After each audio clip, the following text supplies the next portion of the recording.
गंगा जल हलदी मिसेकी दुग्धर हलदी मिसेकी महादेव को अर्पण करवा बा अभिषेक करवा तेबे मध्य सुख मिलता है, सर्व सुख मिलता है, ग्रह कष्टर मुक्ति मिलता है। आमर जो 9टी जाक ग्रह रही 9टी जाक ग्रहर स्वतंत्र पूजा विधि रही।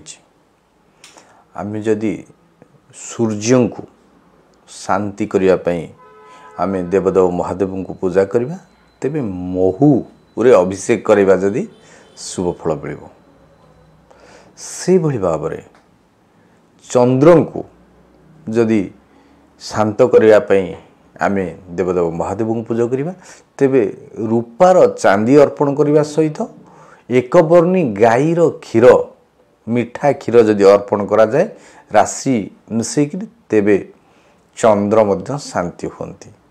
मंगल शांति निमित्त दुग्धरे रक्त चंदन मिसेकी मंगल ग्रह अशुभ थिले जदि महादेव को अभिषेक करा जाए तेबे शुभ फल मिल। से भली भाव में बुध जदि जातक चक्र अशुभ अच्छा महादशा अंतर्दशा प्रति अंतर्दशा गोचर फल जदि अशुभ अच्छा भाव फल जदि अशुभ अच्छा तेबे बुधंक निमित्त आमे कौन करिबा ना दुब घास एवं गंगा जल देवदेव महादेव को अर्पण करने सहित त्रिशाखा बेलपत्र जदि अर्पण करवा तेबे बुध मध्य शांति होता। आमे मुग मध्य चाहिए अर्पण करिपरिबा बुधंक पे मंगलंक पे मध्य आमे मसूर डाली मध्य अर्पण करिपरिबा। से भली भाव में जदि बृहस्पति बा गुरुंक पई आमे अर्पण करिबा तेबे हलदीर जल जदि आमे अर्पण करिबा एवं हलदीर जल माने गंगा जल हलदी मिसेकी दुग्धर हलदी मिसेकी महादेव को अर्पण करवा बा अभिषेक करवा तेबे मध्य सुख मिलता है, सर्व सुख मिलता है, ग्रह कष्टर मुक्ति मिलता है। से भली भाव में शुक्रंक पई मिश्री दुग्ध राशि द्वारा आमे देवदेव महादेव को जदि जला लागी करिबा दुग्ध लागी करिबा बा अभिषेक कराइबा तेबे मध्य शुक्र महाग्रह अशुभ फल को शुभत्व परिणत करते हैं।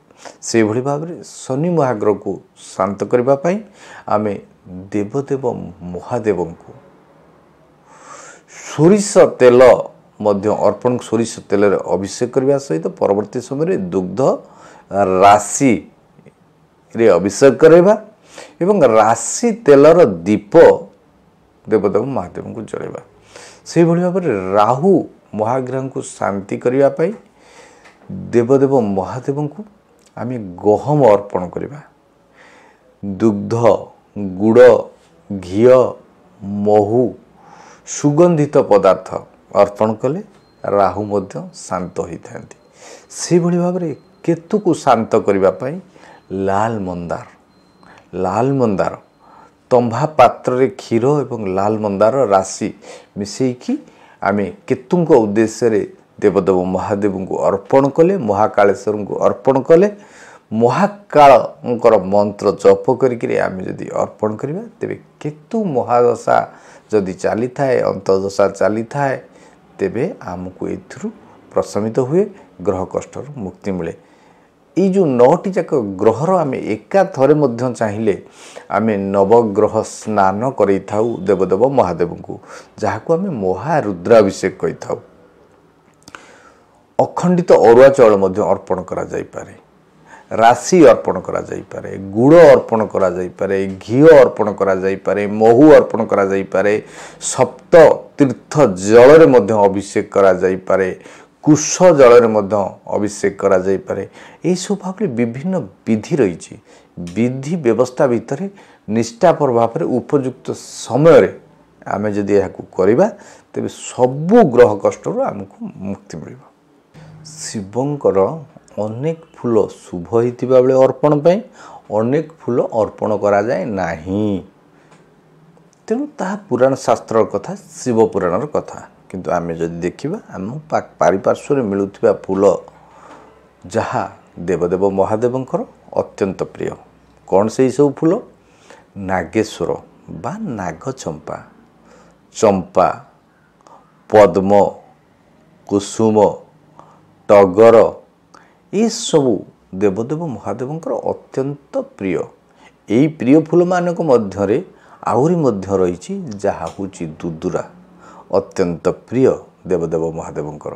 ଆମେ ଦୁଦୁରା ଫଳ ମଧ୍ୟ ଫଳ ଏବଂ ଫୁଲ ଯଦି ଅର୍ପଣ କରିବା ଅନେକ ଶୁଭ ଫଳ ମିଳିଥାଏ।